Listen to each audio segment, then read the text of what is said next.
Hello everyone, good afternoon, and thank you for joining the Brewers. So glad to have this meeting. Our mission is cultivating the passion of lifelong learning. I'll try to share the slide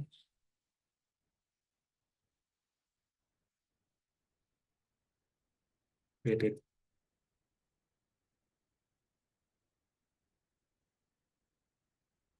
Yeah, the slide. Yeah, hopefully you can see it.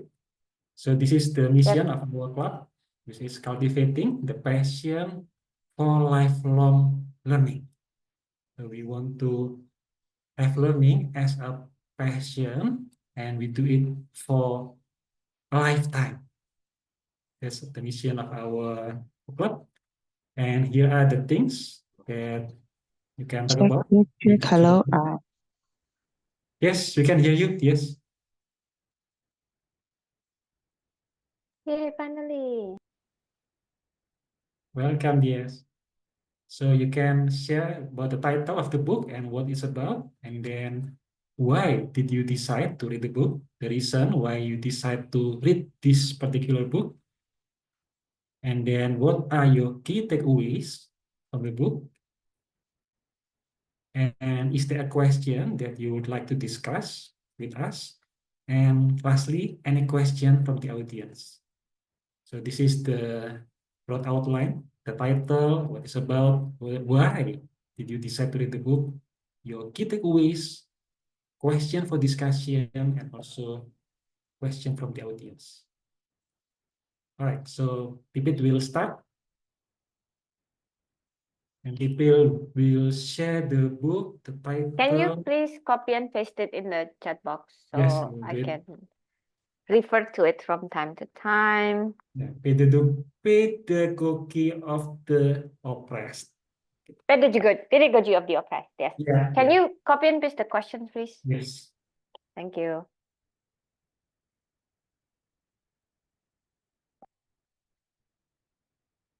So before I start answering the questions, I would like to introduce the book. It's called Pedagogy of the Oppressed by Paulo Freire.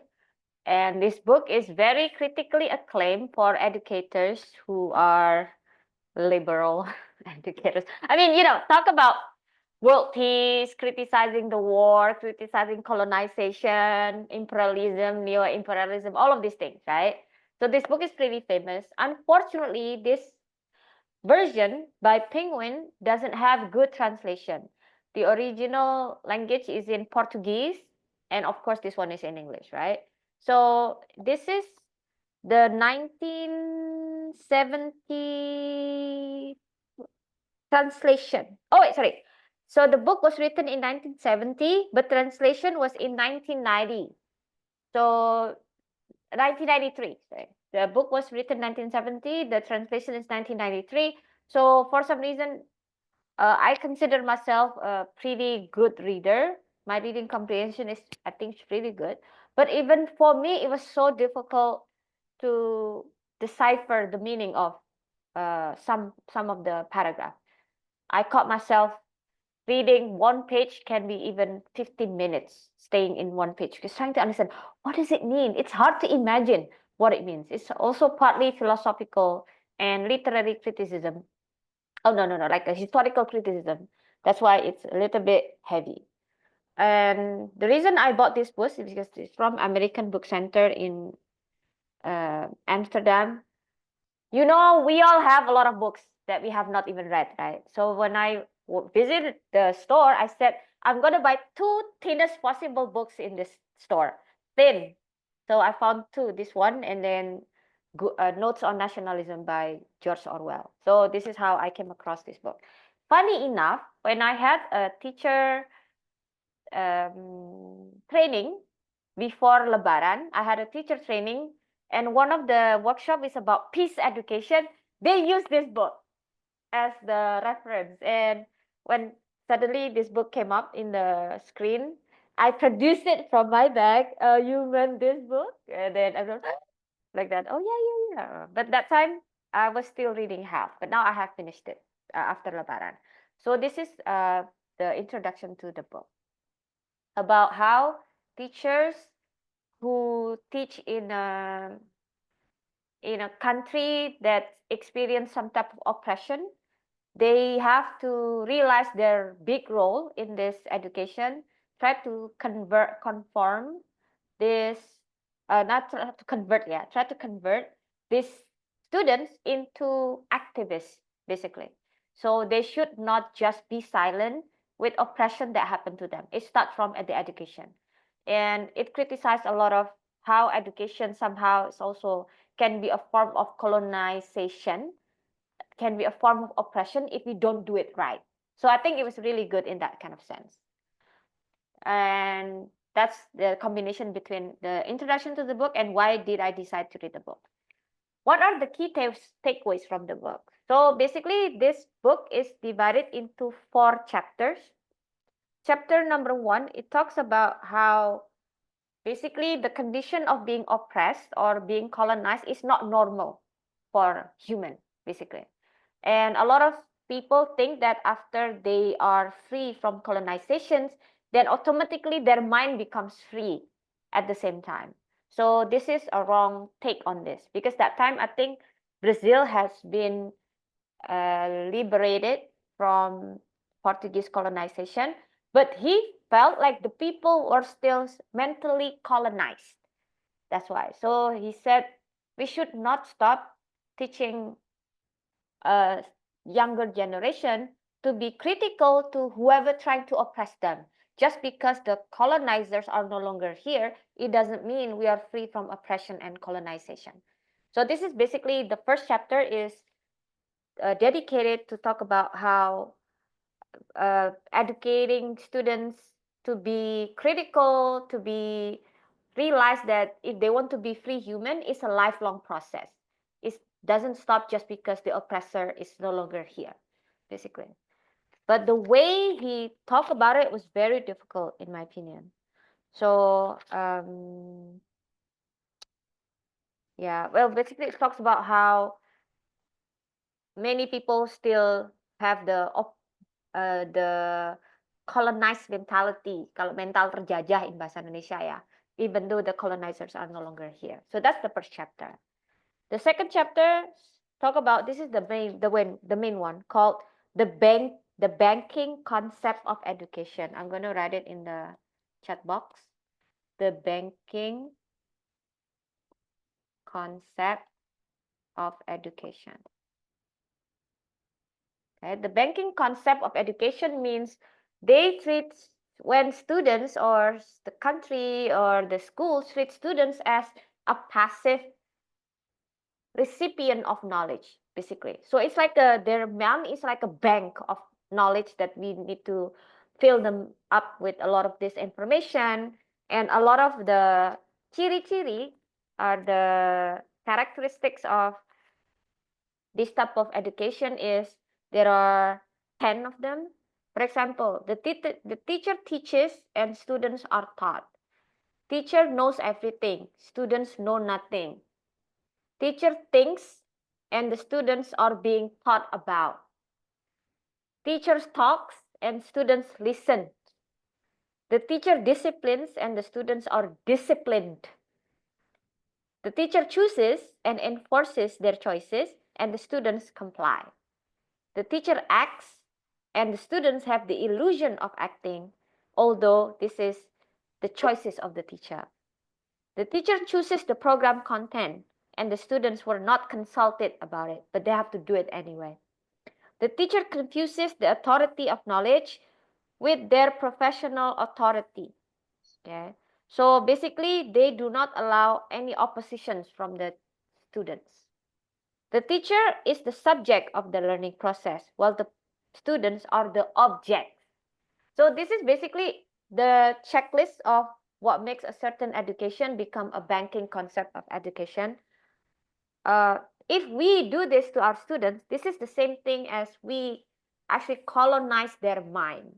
Basically, we do not treat them as a fully humans, only or not. We treat them as individual who is not aware of their own self-consciousness. Basically, we treat them as an object. And a lot of this type of education is adopted by oppressors.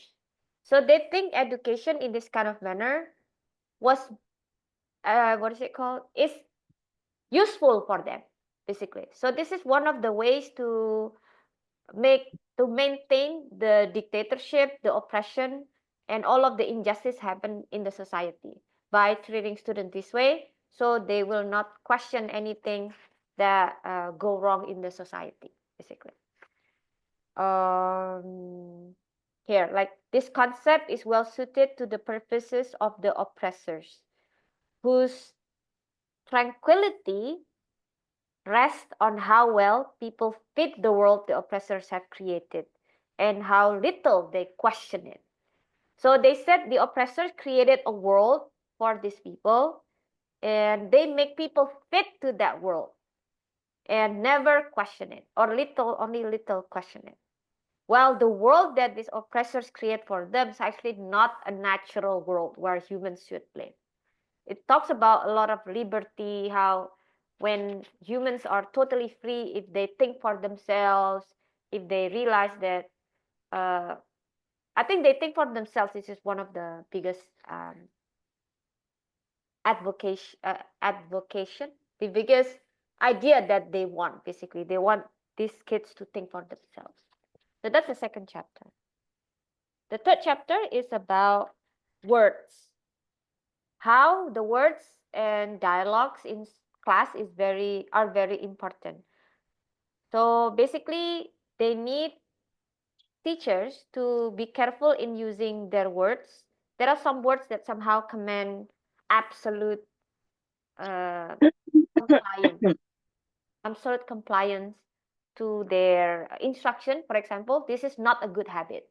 So, for example, if someone is going to be punished for something, it's better if they decide like a policy or someone's going to be punished for something, it's better they ask for students' input. If the mistake is like this, what could be a fitting disciplinary action, for example? So even though they experience the punishment, they actually take the ownership of that. That it's also, they realize it's wrong. That's why the fitting punishment based on that realization would be this one, something like that. So this is one of the way to discipline students. In the third chapter talks about how our words as a teacher carries a lot of unintended consequences, for example. And also, any type of materials we teach in class should not just stay as theories. It has to translate into action. So this is, I really like it. You know, if you really remember back in those days when we were in school, a lot of the material we teach are just like on the surface. It only stays as a theory. We're supposed to just memorize it, who came up with this idea, and then the content, and then what year was it, developed, something like that, right? But actually, all of the materials taught in class must somehow translate into action. So they call it verbalism and activism. So basically, verbalism is not enough. You just put it in words, right? The verb, but actually have to translate into activism. What do you want students to actually do after they know this one? Yes, it's very Indonesian concept of education, because Brazil and Indonesia are somehow in the same, situation. They got colonized, had dictators and things like that. Okay, so anyway, so it reminds me that whenever I introduce a certain theory or concept to students, it must translate into, so what do we want them to do after they know this? So it doesn't just leave as knowledge that stays in their bank of information.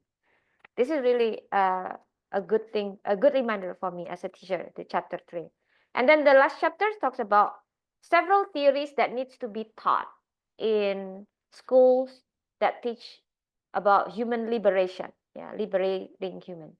It's called, there are several theories they talk about here. For example, they need to know the meaning of conquest. divide and rule. This is the one, apa? Pemecah belah. Kalau in Indonesia, strategi pecah belah itu. Divide et impera. This one is divide and rule. They have to realize about this rule. So they realize, we have to teach them about this concept so they can spot it when it happens to them, basically. So the first one was conquest. The second one is divide and rule. The third one is the concept of manipulation. We have to teach them about what is manipulation so they can tell when they are being manipulated. Cultural invasion. Teach them about cultural invasion, realize about their culture, and then when they can spot when someone's trying to invade them culturally. The cooperation. We also need to teach them about cooperation, unity, organization, and the last one is cultural synthesis. So there's a lot of definition what it means, but it's very instinctual. I think we know what cooperation means, unity, organization means. But the last one is probably cultural synthesis is the one that I was not familiar with yet. So cultural synthesis here means, let me highlight it. Here. So basically, we need to realize the social structure that happen around us, and then how from all of this cultural structure that happen around us, we can decide for ourselves what is actually more suitable to our consciousness, basically. So cultural synthesis means we have to synthesize culture surrounding us and then choose for ourselves which one is actually good or not, which one is actually consciously or subconsciously we do, but it's actually wrong or something like that. So it talks about how critical to the cultural practices. Not all culture is actually permanent. Not all culture is immune to changes, and not all cultures actually needs to be defended, basically. So we have to synthesize the culture by ourselves. Basically, trying to choose which one is actually good or bad cultural practices around us. So that's the last one. Is there a question you'd like to discuss? I think yes. The question I'd like to discuss is actually related to Stephen's comment in the chat box. It says that Indonesian educational system is actually banking concept of education, right? Now my question is, it is supposed to be something that has been in our is already in our past, right? We don't live under dictatorship right now. Okay, do you think we still live under banking concept of education even now, or we have moved on from there? What do you think, guys? Okay, thank you, David. Before continuing with your question, I want to ask Diaz, because Diaz said she's in the lunch break, right? So Diaz, I want to ask, how long can you be with us? Until what time? Can you hear us, Diaz? I'm okay. Actually, I don't have anything to do except after 3. Oh, okay, okay. So you are not in a hurry. Yeah, okay. Mm-hmm. I'm Yep. afraid you have to leave at 1. No, No. I'm okay. Yeah, okay. Lah, Thank you, Diaz. kasihan only 30-minute break. Yeah, maybe lunch at 12 and then 15 Ah, minutes for us. I'm okay, actually. Okay, back to Pipit. So the question is whether we still live in the in banking the concept of mindset or education in not. Indonesia, even though we don't live under dictatorship anymore. Anyone? Can I make a comment? Can I answer? Yes. For me, yes. I mean, we're not liberated. We, we were liberated from the Dutch colonization, but our thoughts, our minds, our behavior, daily behavior, it's still the same. I mean, the inferior mentality that the Dutch imposed on us, and the inability to not to think about think freely.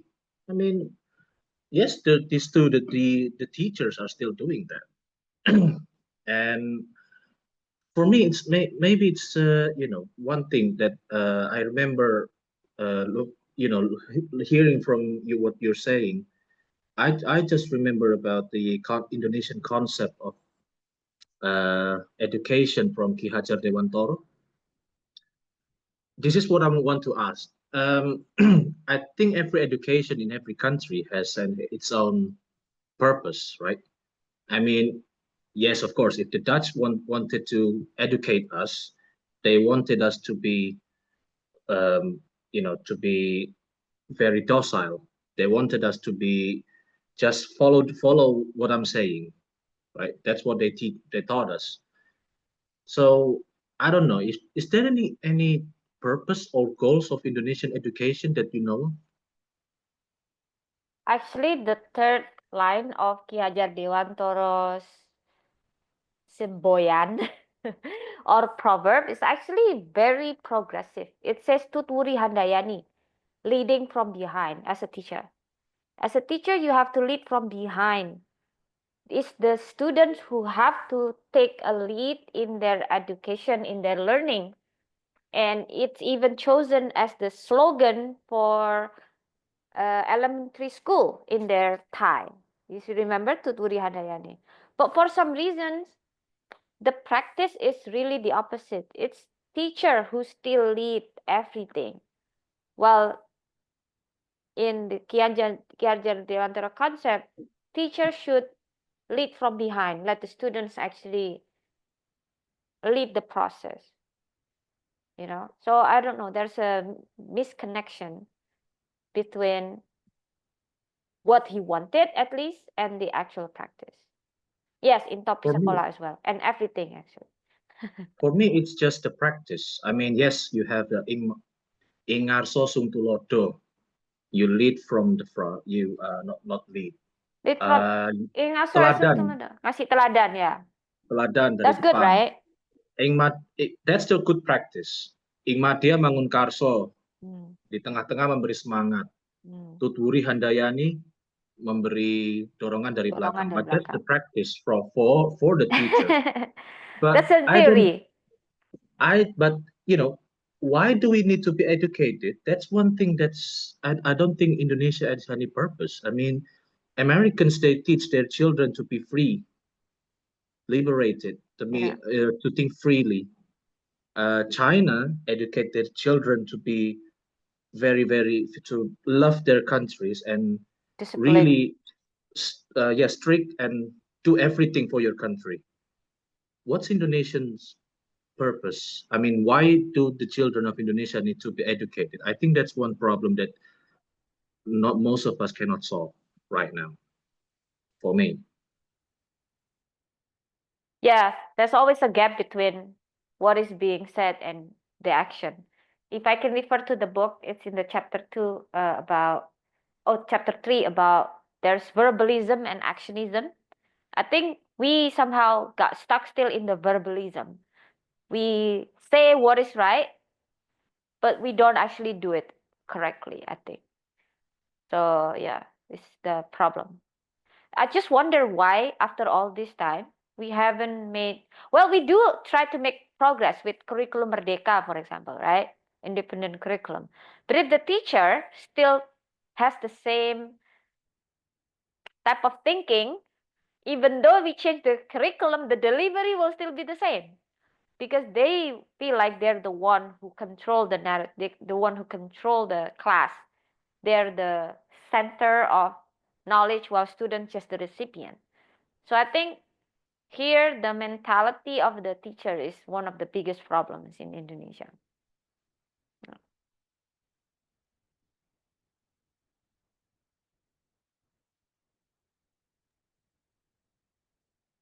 Okay, Yes? so we can give questions to you, Pipit. Yes, go ahead. Anyone want to ask before I ask? Oh, I'm the moderator, I will ask last. I Okay, think not. so I will ask a question. So the book is mostly from what I heard is about formal education. Mm. What are your key takeaways for self-education? Because our club is about lifelong learning, right? So it is beyond formal education. We educate ourselves. What are the key takeaways from the book for self-education? If we are the self-education, that means we position ourselves as student, right? We are a lifelong student, basically. But the teacher can be anyone and anything, right? We can learn from books, we can learn from things. I think if the key takeaway is try to position ourselves in an ideal student according to pedagogy of the oppressed. For example, is that when we want to learn something, instead of just listen passively, we have to actually listen actively, meaning whatever is being taught to us, whatever we're trying to comprehend, we have to see it in a critical lens, for example, not just listen and accept as it is, something like that. Or we should not allow ourselves to be just the object of someone's teaching, for example. We also have to participate actively in the learning process. So this is somehow, if we learn something about ourselves, it's like a reminder what not to do as a student of life, basically. So, and probably also recognize it if we have a choice, basically. We have a choice. And whenever something is imposed on us, we have to somehow spot it. And then, according to the book, act on it. So do not let it happen when someone try to somehow mencekoki us with information that we just accept blindly, something like that. So I think that is probably what I can my own conclusion about what to do as the student of life in this case. Okay, thank you, Pipit. Any other question from Stephen or Diaz? No, okay, I can start packing. Better So listen. maybe because you are leaving, we take photo now, Pipit? No, I'm not leaving. I'm staying here. Oh, yes, still. I will start at At I mean, I 1:30. will be in the car, so I will still be able to take photo. Oh, Yeah, we can also take photo now. Why not? Yeah, yeah, yeah, yeah. that's what I mean. Yes, Steven, prepare your book, please. Wait, I'm Then not presenting any book, so grab a what book? book. Usually Fajar just grab the closest book. Oh, okay. Yeah, sure. Dia, Dias, what's your book? Kok Dias sih? Is that laut? Is that laut berbicara? No. Um, Oh no. Okay. um, Oh, Harry Diamond. I love Jerry Diamond. hmm, 1, 2, 3. The Germs and Steel, right? no, this Oh no, is no, no, no, Jared Diamond. Yeah, yeah, Jared Diamond, the Jared. writer of Guns, Yeah, Germs and Steel. Yeah. yeah, Okay. but this is Yeah, yeah, I know. different. It's different. All right. Go back to Donald. Okay, thank you, Pipit, for presenting the book. Now we are going to the next presenter, Stephen or Diaz. Who want to start first? So I think Okay. Can Diaz you hear me? formally the book, yeah? Can you hear me? Yes, yes. Please, Diaz. Sure. Okay, so the book that I'm going to share with you today is the Psych 101 by Paul Kleinman. Actually it's a mini story of how those psychological experts and all those theories that has been made by them, but it's a bit of a challenge for me because it's very short. Actually, the each chapter is very short, but then I got so lost trying to dig more or trying to get to know more about them. For example, the reason why I chose this book for this month's discussion is because well, I think I've said about this before, but recently, or just like this last 2 to 3 years, I've been listening to K-pop actually. And then um one of the K-pop groups, they said that one of the albums that they have made is actually inspired by one of those theories of psychological theories by Carl Jung.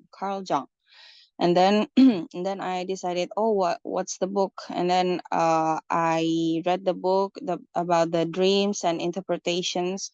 And then I actually find out that I also have this book which has more theories and more what do you call, more explanations about the psychological. So then I decided to read, but I only read specific theories or specific explanations, and also only from certain psychology experts. I haven't finished it actually. So that's the background of why I decided to read this book. And then wait a second. Oh, I lost the chat box. Wait, guys. Okay, the title of the book and what it's about is Psych 101.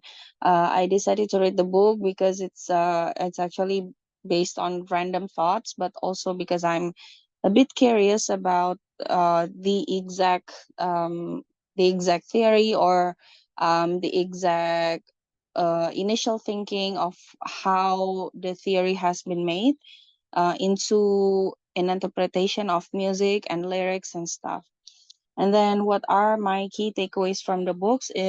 Actually, because I only read certain chapters about the theory, and mainly I keep on reading about Carl Jung. So my key takeaway from the books is actually it's not a really key takeaways, but it's also part of me um, being a bit concerned but also curious, because it's actually the story about Carl Jung is well, he's a what is it gonna he's kind of a survivor, the only child from four. Actually, the family has four children, but only him who will survive. And then he has been well, in the story, it says that he's been struggling with the depression, or mostly of all his times while he was living. But then from those situations, then he can be productive. I think he can be very productive by making theories, making books, and also well, he's one of the most he- discussed. The theory has been one of the most that has been discussed, even in the not only by someone who study about psychology, but also from someone who study other than psychology. So the question that I'd like to discuss is actually, first, have you ever heard about Carl Jung? And second, what's your opinion about the theory, if you know about one of those theories that has been made by him? So I think that's it. That's what I can discuss and share about the book. Thank you. Thank you, Dias. So Dias has a question for discussion for us. Have you ever heard about Carl Jung, the psychologist, and what is your opinion about his theory? Anyone want to share?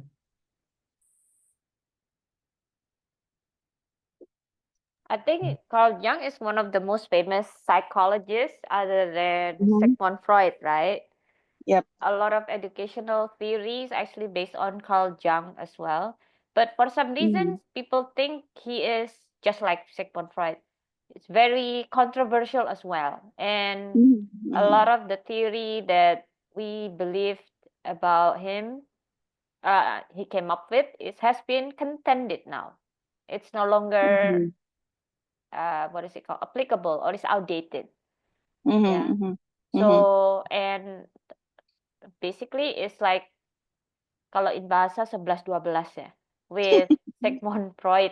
In terms of they a lot talk about personality, they talk about sexual drive, Mm-hmm. and yeah, things like that. Yeah, that's what I know, but I haven't read anything from Carl Jung. Mm-hmm. Well, actually, those two, they are friends. A very good one, a very close one. But I haven't heard any of them mention that. Oh, hey, that's my best friend. The word best friend never came out from both of them, but they said that they were very close. But then when Carl Jones decided to uh, counter or to disagree with one of two theories that has been shared by Sigmund Freud, then the friendship, the situationship, no, relationship, well, we can say friendship, that their friendship has been broken since then, because, well, I thought you were my friends, but then you disagree with me, and then you told the world that it has flaws, something like that. So then they're not friends anymore. But then it's actually true what Pipit says, that it's actually 11-12. It's very, very similar, because what I'm thinking is that because they are friends, they have lots of discussion between them. Then it's not nggak bisa dipungkiri gitu ya. It's not really. Cannot deny. No, we cannot deny that they do have some deep discussion, and that's the then the ideas came out from Carl Jung,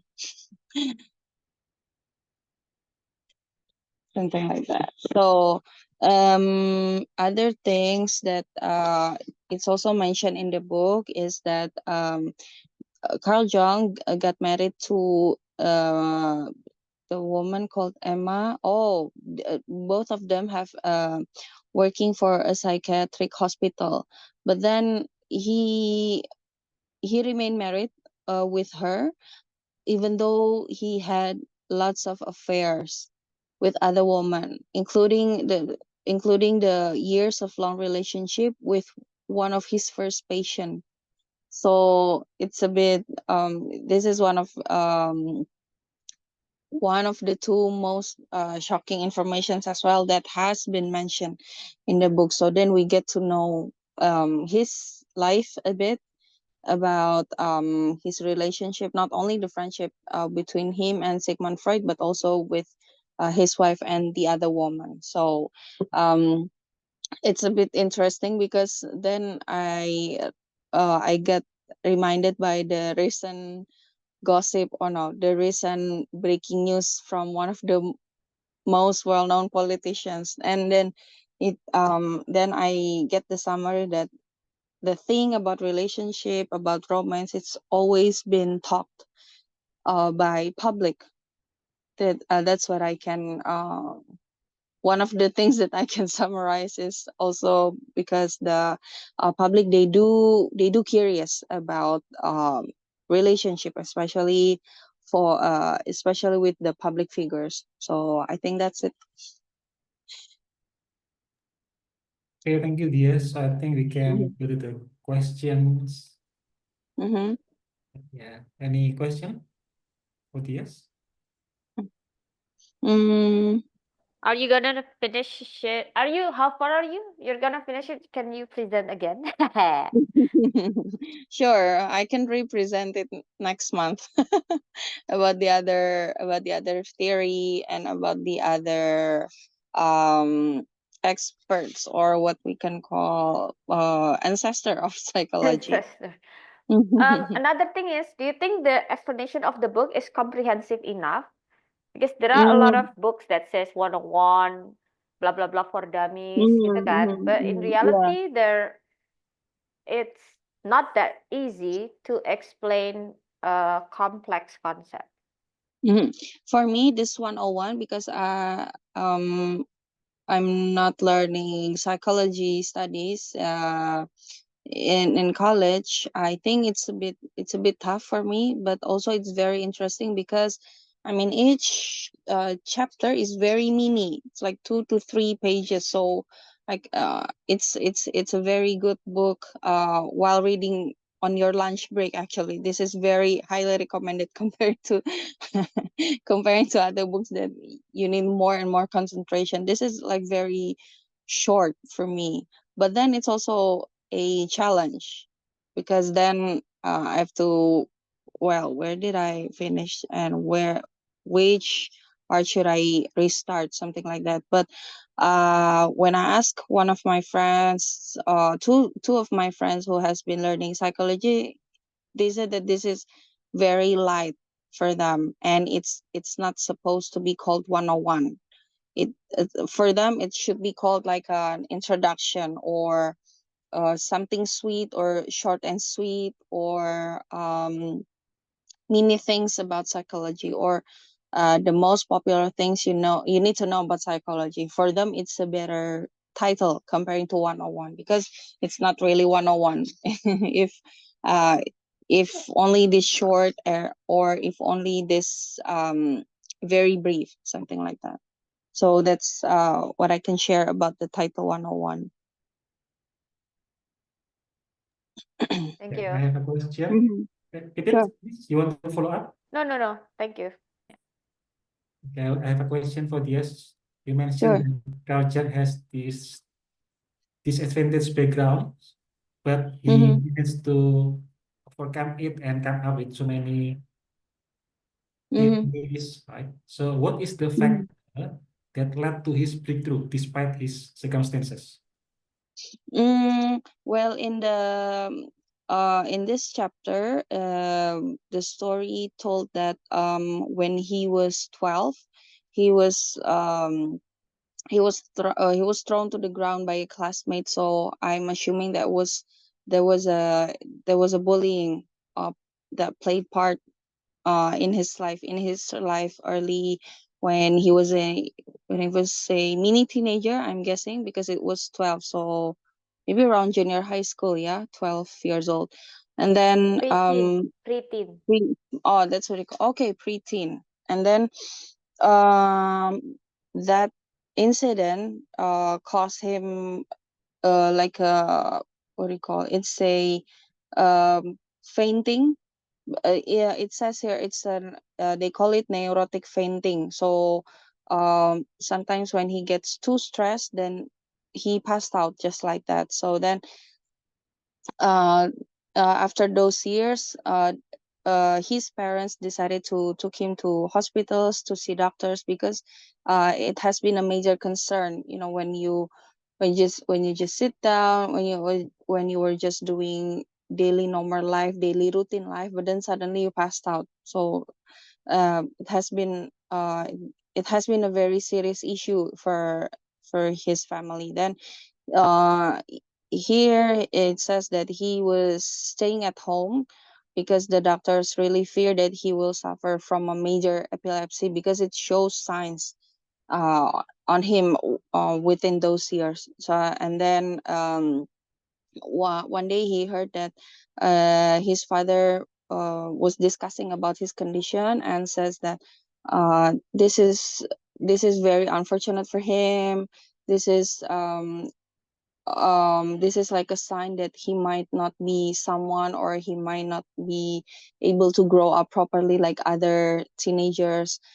He heard that, and actually he decided then, oh, I cannot let my parents down, I cannot let my parents suffer just because of me having this kind of health conditions. Then he was eager to return back to school, and then he was really excel when he did return to his studies. So then he decided to learn about actually his first interest was with medicine, but then he also saw that things about relationship, and more studies about it, it seems more interested for him. So then he decided to, okay, I'll switch to psychiatry.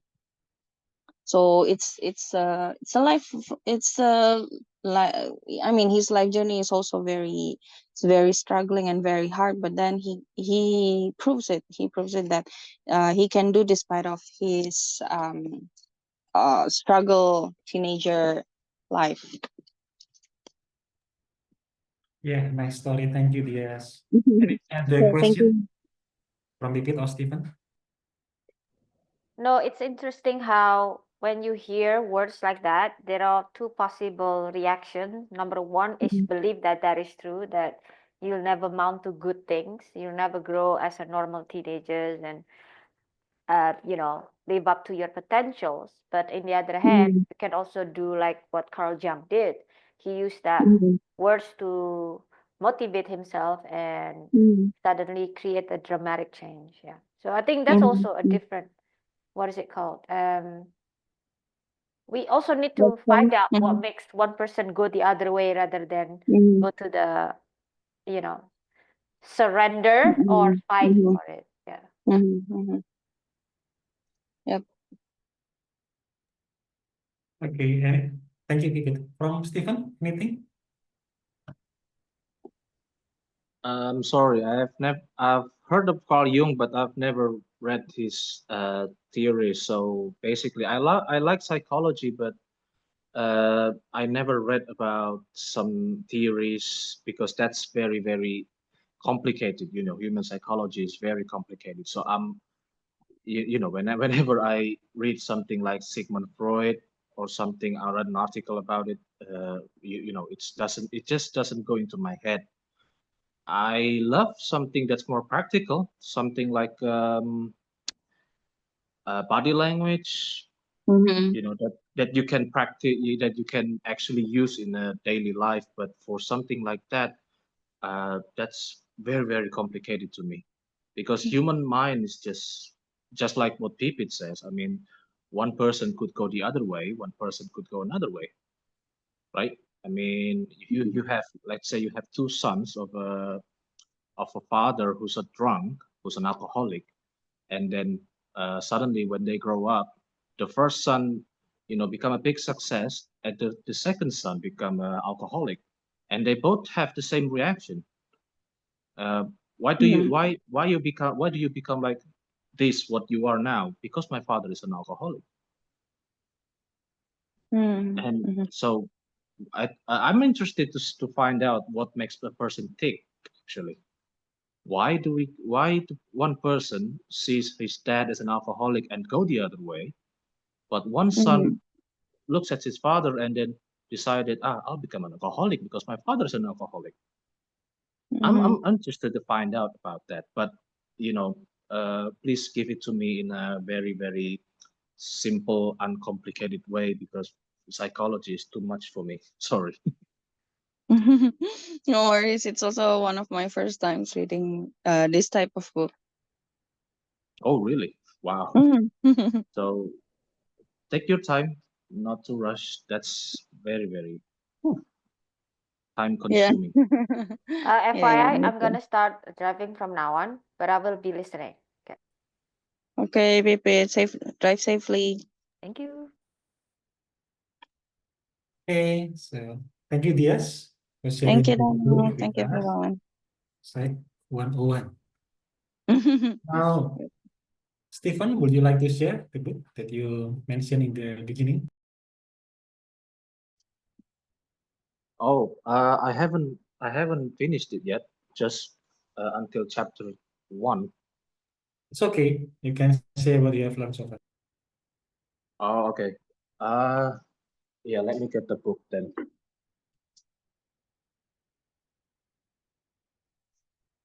Yeah. So I just started reading this book,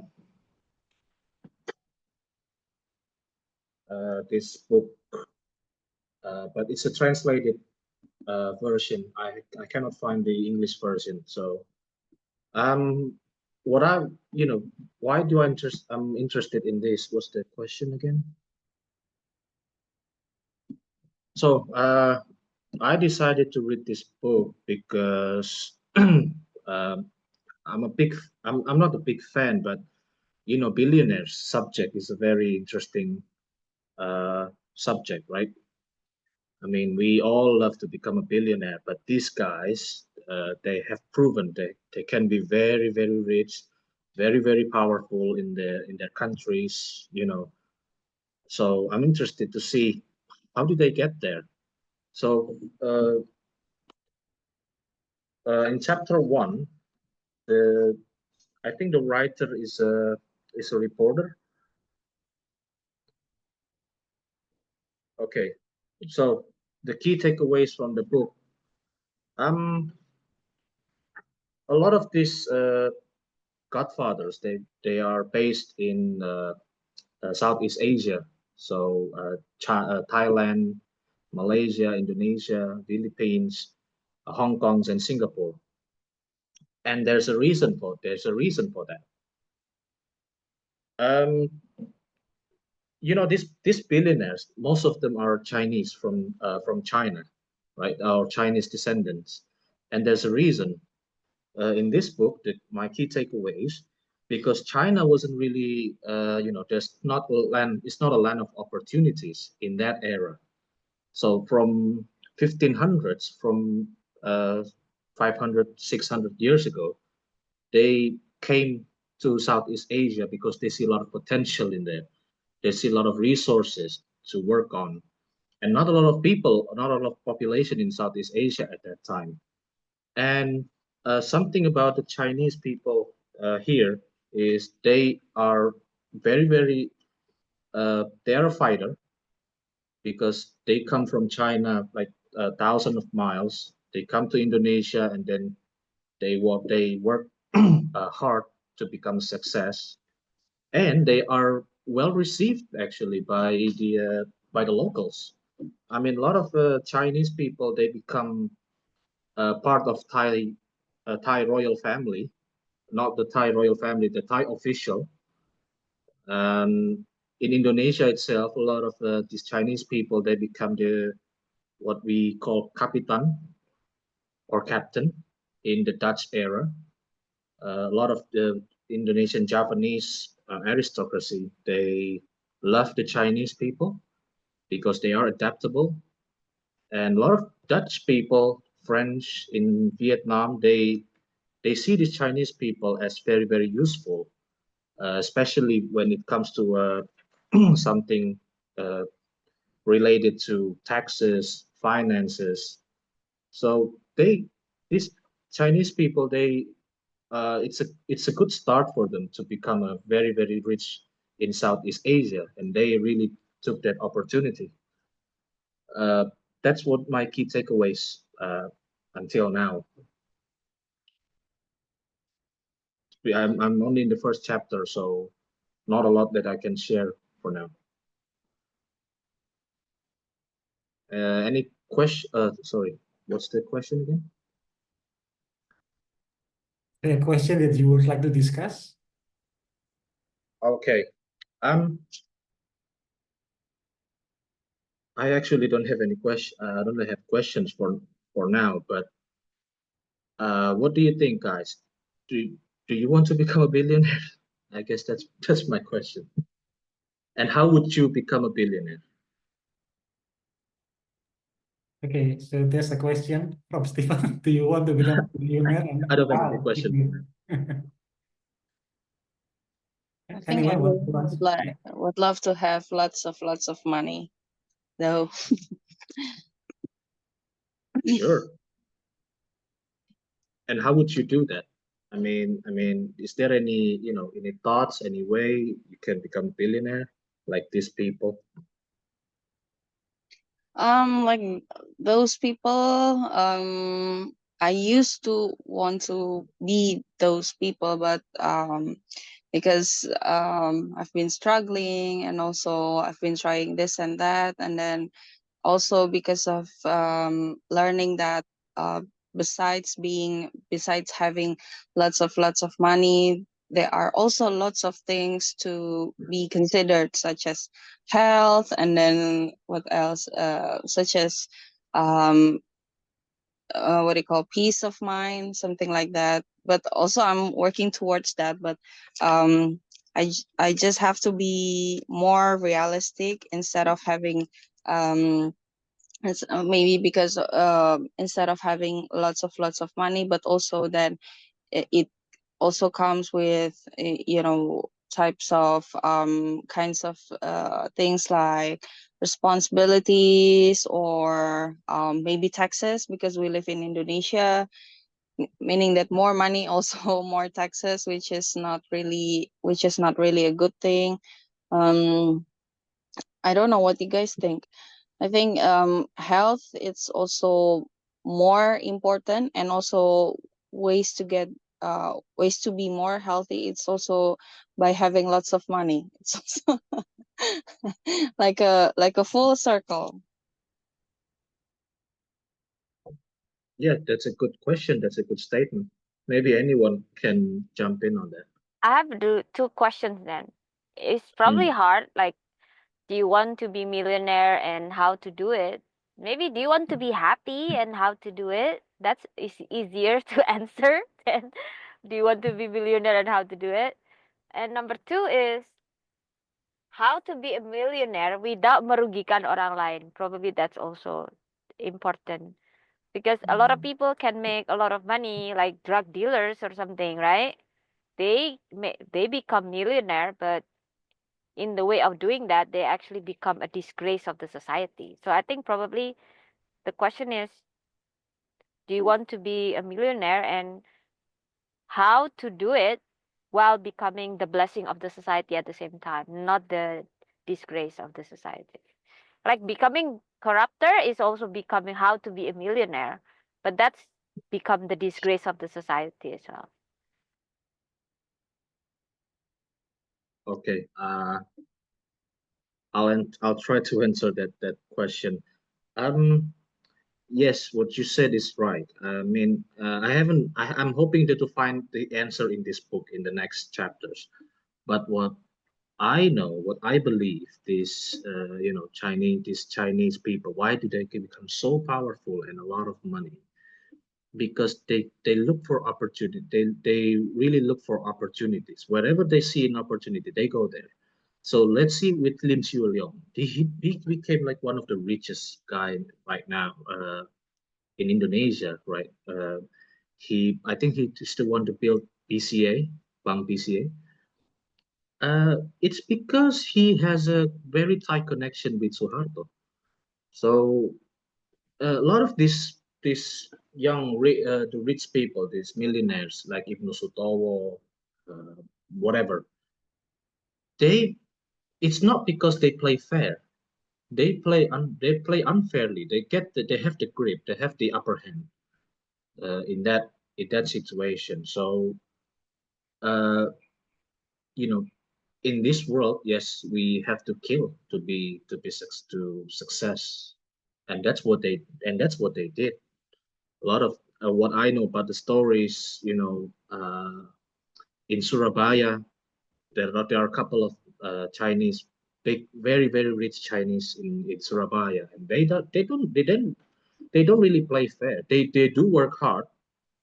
They they are very smart. They know about business. They know about finance and everything. But most of them they don't play fair. So that's why they become very very rich. And to be honest, for me, if when I reach a certain level of wealth, I think I would stop. That's my thought for now. I'm not sure if in the future, let's say I have a 1 trillion and then no, 2 trillion maybe enough, and then I reach 2 trillion and then no, 3 trillions will be enough. But that's come down to psychology, which was discussed earlier. I mean, do people really have the sense of satisfaction? I mean, yes, you let's say you get married to a pretty girl, and then this is not that pretty. That one is prettier. Yes, I have a BMW right now, but I want a Rolls Royce, or maybe well, whatever. You're not really satisfied until you're dead. So, which is why these godfathers, they already have so much money, right? They have so much power, but still, right now, look at them. Look at the news, the pagar laut. You know who's behind that, right? That's a really rich person, and he still wants the money. He still wants some money. I think he has maybe I don't know how many billions of dollars in his bank account, but he really does want more. So maybe that's my question to you. I mean, if you look at yourself in the let's say next 5, 10 years, will you ever be satisfied? Anyone? If you practice gratitude, maybe. That's true, but come on, we're human. Yeah, I think I will answer the question from Stephen. Do you want to become a billionaire? My answer is no. And the reason is because I think being a billionaire is just a means toward an end. The end is to become happy and fulfilled in life. So if you want to become happy and fulfilled in life, and one of the ways is to become a billionaire. But I think there are shorter ways to achieve that end. So for most people, it is not becoming a billionaire. Maybe some people they become billionaire. For most people, no. There are shorter ways. So it is better to reach the destination rather than going through this intermediate. Because the end is to be happy and fulfilled. Yeah, that's my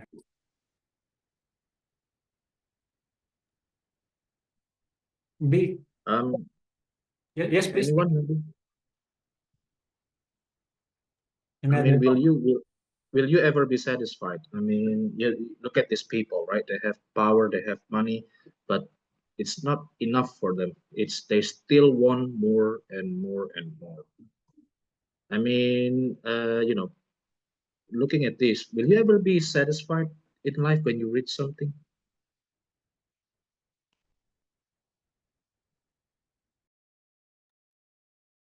Yeah, I think for me, the answer is contentment. We should have contentment. Contentment means we can be fully happy now with what we have. That is my definition of contentment.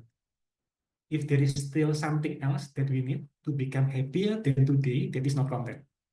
So if I get another $1 billion and I will become happier than today, then I'm not content.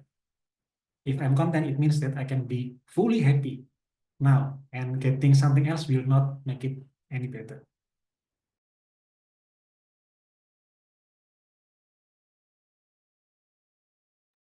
Thank you for the answer.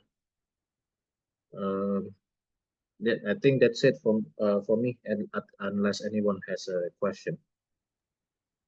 Any questions for Stephen? Yeah, I have a question for Stephen.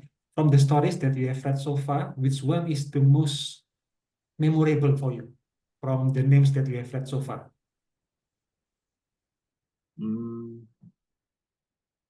Okay. Oh yeah. I've read the ones in behind. So basically, in the end of this book, there's a lot of this one tentang para tokoh. So these are the figures that are discussed in the books. So basically, in Thailand, you have Punak family, Chiar Fanon family, in Indonesia, Sinawatra family. In Malaysia, you have Lim family, and in Indonesia, of course, you have the Lim Joyo Hadikusuma, which is Prabowo's brother. I think the one that I really that gets to me is the Lim Siu Leong, actually, the Lim family. So Lim family came from Fujian in China. He came to China around maybe 1920s, something when 1930s or something. He was only in his 20s. So basically, he came to Java Island, and then he was very poor because yes, a lot of people, Chinese people, poor back then. And then he came to Indonesia, to Java Island, right? And he did anything. He was, going to the market, he sells something, and because of just one very very lucky situation, his uncle, yeah, I think yeah, his uncle has a very tight relationship with one of the members of military back then, which is Pak Harto. Pak Harto was just, I think, colonel in that time, but he was a very respected colonel in the Diponegoro division in Central Java. So from there, he did a lot of work with Pak Harto. Let's say Pak Harto needs something to be smuggled because we were fighting for our independence. We need some weapons from Singapore, from Malaysia, and then you need to smuggle these weapons past the Dutch barrier. And this Lim Xiu Leong did a lot of work back then, supporting Pak Harto. And then suddenly Pak Harto become a president, right? Becomes the leader of Indonesia. So he received lots of things from Pak Harto. One of the things that make him very rich is the monopoly of flour uh, importing license. So basically, that's why Lim Shilong has a Bokasari, right? That makes him very, very rich. And then he expanded that into Indomie, Sari Roti, and everything. And then he has a BCA. And I think Lim Shilong is the mentor of a lot of rich people right now. Let's say Mohtar Yadi, the Lipo Group, it was also his disciple, one of his disciples.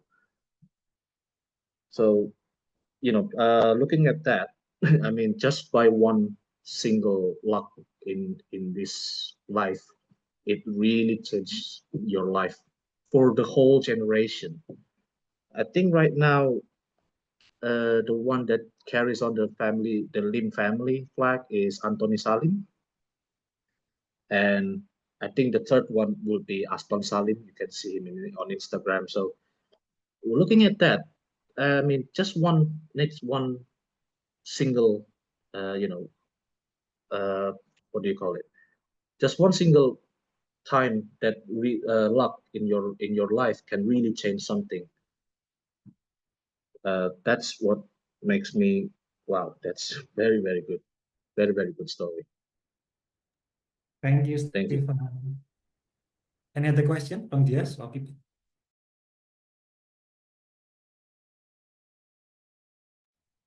Yeah, if no, then yeah, thank you, Stephen, for sharing the book, Asian Godfathers. And lastly, I will present my book, the book that I want to present. The title is Hidden Potential. Hidden Potential, it is by Adam Grant. The subtitle is The Science of Achieving Greater Things. The Science of Achieving Greater Things. What is about? It's about how to unleash our potential. So the author believes that we have potential, all of us, but how can we unlock or unleash our potential?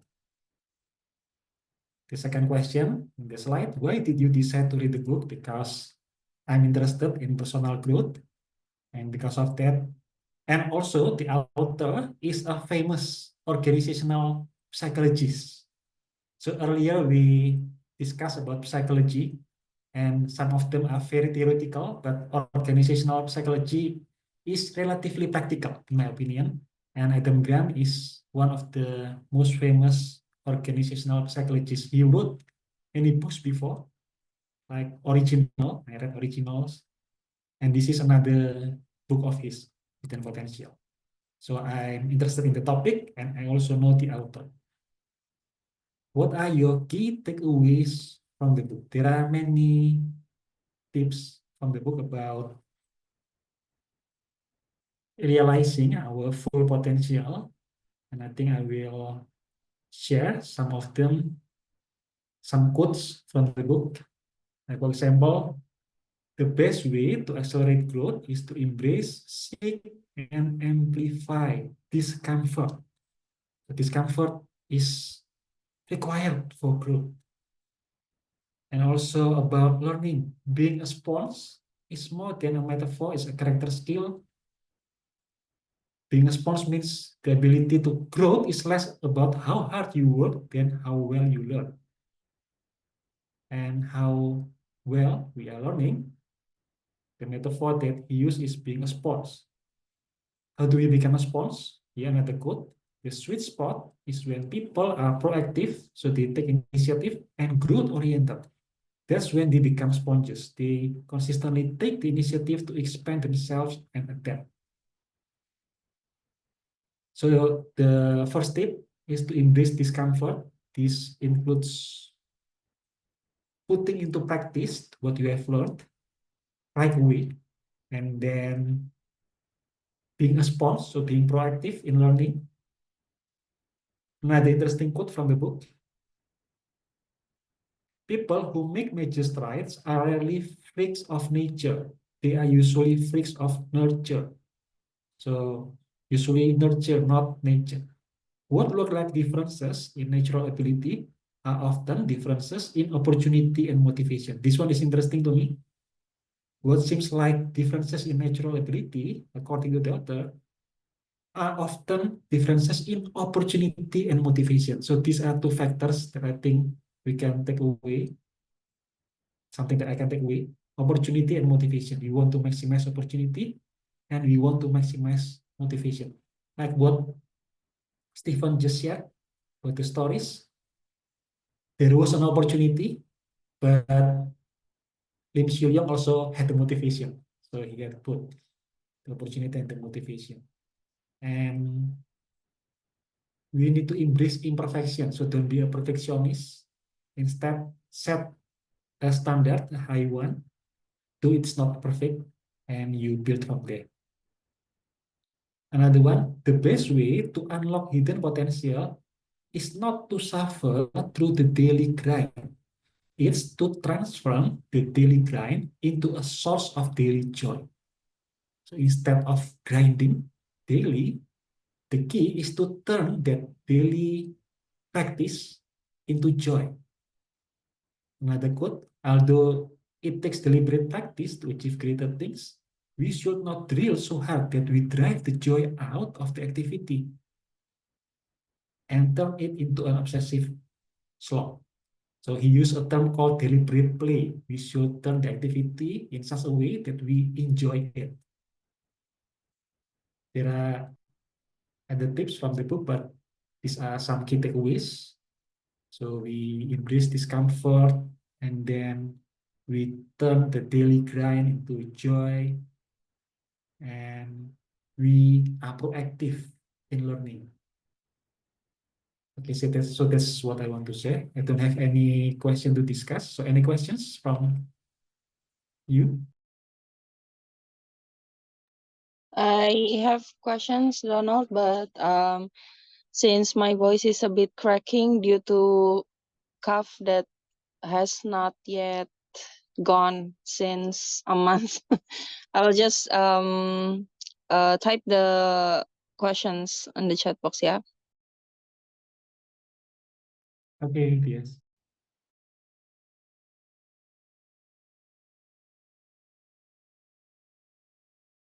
Oh, yes, yes. I writing again. Yes. It's a good book about how to rethink and Can how you to please learn. read Dia's question because I cannot read the chat box. Oh, okay, okay. The questions from Diaz. The first question, have you read Think Again, also by Adam Grant? The second question, do you think it is the same idea with greed, which we discussed a few years ago? So first question, have you read Think Again? Yes, I've read it and I love it. It's a good book about thinking differently. And number two, do you think it is the same idea with greed, which we discussed a few years ago? I think it's a bit different. Greed is more like you have found your direction and you need to pay the price to get the most of it. So that's my impression of greed. That's why it is called grid. So you have this direction and you go for it. But this is broader in my opinion, because it also includes exploring. You explore, and it is not just being gritty, but you put joy into it. So I would say it is more explorative in nature and also more playful, if I can use that word. Grit sounds so serious and more about discipline and self-motivation. This one is more about exploring and being smart with what you do and making it joyful. Quite a different approach, I think. Any other question?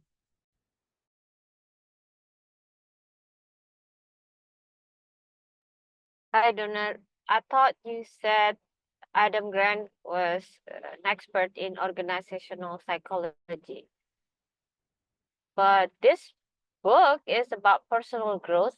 It's not about organization, if I'm not mistaken, right? Do you think it's still applicable in organizational sense, or is it anything related at all to organizational psychology? So that's the first question. Second question is, if we live to explore, there's a risk that we will never be an expert in anything because we will, keep on exploring.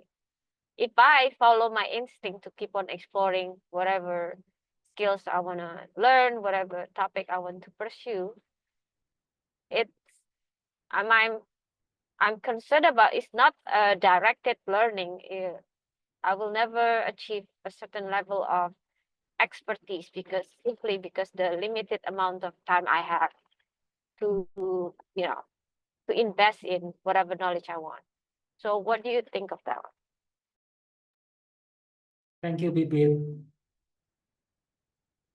The book actually covers 3 levels. The first one is for individual, the second one is for teams, and the third one is for organizations. I only share the individual, but actually the book also covers teamwork, and it also covers organization. For team, there are other tips. So the tips are different for individuals and for teams. For me, my main takeaways are more on the individual side because that is for personal application. But for organizational, I will read something. In organizational psychology, culture has 3 elements: practices, values, and underlying assumptions. Practices are the daily routines that reflect and reinforce values. Values are the shared principles around what's important and desirable, and underlying assumptions are deeply held, often take for granted belief about how the world works. So there are 3 levels: the practice, the values, and the assumption. And you must start with the assumption at the bottom, and then you go up to the values, and then to the practice. And the example given in the book is the educational system in Finland, because Finland has high grade in education compared to many other countries. And according to the book, it is because starting from the assumption is that intelligence comes in many forms and every child has the potential to excel. And then it goes up to the belief. The belief is that educational equity.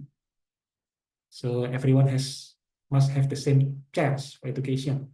And then to practice specific practices. And for organization, there are several tips also usually. For example, you should not use brainstorming. Instead use something called brainwriting if you want to unleash the potential in a organization. Brainwriting means everyone will write the idea independently, and then they will evaluate the ideas independently. Only at the end, they will share the ideas and discuss together. This is to make sure that every hidden ideas will be discussed. If you brainstorm, you discuss from the beginning, then some people might be hesitant to speak about the idea. And there are other tips as well, like the organizational structure and so on. So it's quite complete actually, from individual to organization. And from Stephen, could you write here the key takeaways? Yeah, I will write some key points. Any other question? I guess my question would be, you mentioned there's three individuals, teams, and organization. Is there any tips on how to improve the hidden potential of a team? Or if you have someone on the team, every team is different. Some people can be very, very good, very, very skillful. Some of them are not. How could you get the most, how could you get the maximum potential of a team, even from the weakest? Yeah, thank you, Stephen. So I do not study that much the team part of the book. I actually have read this book maybe 2 or 3 months ago. So I just reread the summary, and my summary are mostly about individuals. But some things about the team that is mentioned in the book is, I think it cannot answer your question entirely. Again, I've read this book many months ago, some months ago. But it is important to find the right leader. So according to the book, the most important thing is to have pro-social character. Pro-social is the ability to blend. The most important thing is not the individual capacity, but the glue between them. That's why the leader who seems to be strong, in quote, might not be the best leader to unleash the potential of a team. Instead, it should be pro-social. That is the term that he used, pro-social leader. These are the leader who can encourage everyone to give their best. So it's more on the leadership side. And also on the team member side, it also emphasizes this pro-social thing. It is better to have teams of people who are willing to cooperate with each other. So the ability to cooperate is more important than the individual's skill. Yeah, that's what I can answer. Thank you. That actually answers half of the question. It's okay. It's good. I mean, what you were saying is just, I just realized it whenever I watch football. I mean, yes, you can see, if you watch football, uh, you can have like 2, 3, 4 good, very, very good players, very, very skillful players. But it's not going to mean a thing if you don't cooperate together, because it's 11 people on the field that has to give 100%, not just one. So what you're saying actually, just got into my brain, and then okay. So it's not about the members itself, but it's about the glue that binds them together so they can work together. Thank you. That's a very good insight. Thank you, Stephen. Anyone else? If not, we are going to close. Okay, thank you everyone for joining in our Brewers meeting today. Our meeting next month will be on the second Saturday as usual. Second Saturday will be 10 May. 10 May. Hey, Donald, Yeah. next 10 May, I think is long weekend, Oh, again? if I'm not Indonesia has so mistaken. many holidays. There is Waisak on 12